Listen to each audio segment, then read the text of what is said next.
I'm not going to assume that everybody's gonna be as excited as I am about learning to program. First off, let me dispel some expectations right off the bat.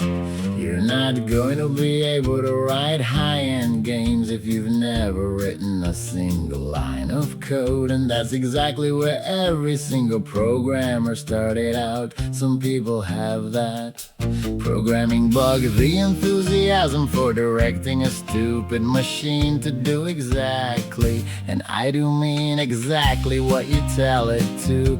If the program does not work, you are the debugger too. And back when I grew up, we did not have the internet.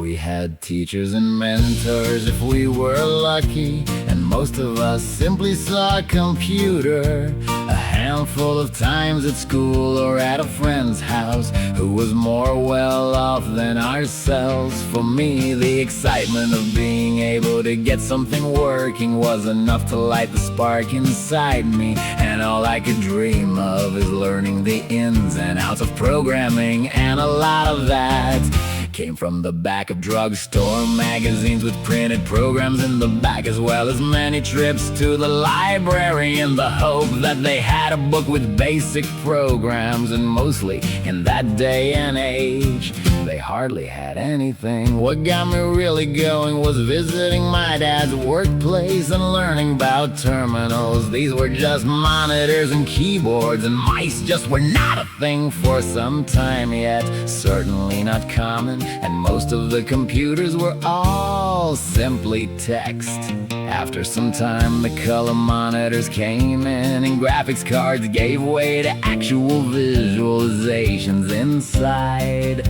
programs. And it expanded exponentially from there as graphics went from 2-color monochrome or black and white to 3-color CGA with another 3 colors if you shifted the palette.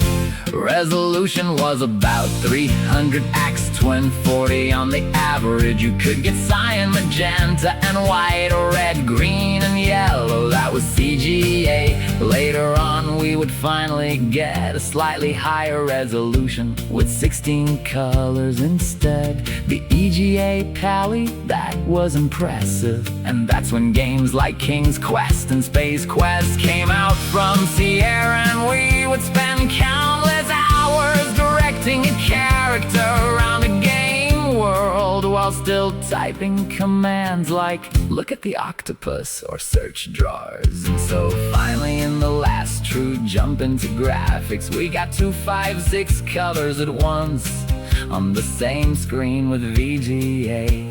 And after that, every company just came out with more and more improvements, with many other higher resolutions. And gaming companies started hand-painting their graphics, and things just skyrocketed into the 1990s as we were introduced to Wolfenstein, 3D, and Doom.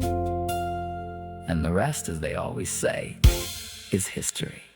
The language of BASIC stopped for a long time at that VGA capability, with sound being limited to 1 note at a time through the PC speaker. And then the language was transformed into Visual Basic and went on to far more boring uses in Windows until Visual C took over, and other languages proved more advanced and capable. In this dark period, programmers who still loved making basic software under Microsoft's QBasic 4.5 compiler decided to upgrade BASIC to a new playing field and allow it access to the sound blaster capabilities for music, as well as update legacy sound commands they played are actually handled for channel music. If you didn't know how to call your own MP3, and you can, plus a very scalable graphic system that allows you to define your own windows and color limitations with your own custom resolutions, as long as the screen could handle it. and a brand new library of commands was given with an underscore in front of the new keywords. And since we have the internet now, there is no end to the help you can get figuring out what to do in order to pull in music and graphics instead of painstakingly drawing them or using ancient one-note play commands. Very fun stuff, but alas, let's get back to hello world and start from the first square. I will also be teaching methods and policy of structured programming. For the sake of clear organization, I will keep it fun. But we all need to come back to our older projects and be able to read and know what we were doing when we left off, right? Clarity and structure go a long way with building a toolbox and never having to repeat the same routine again.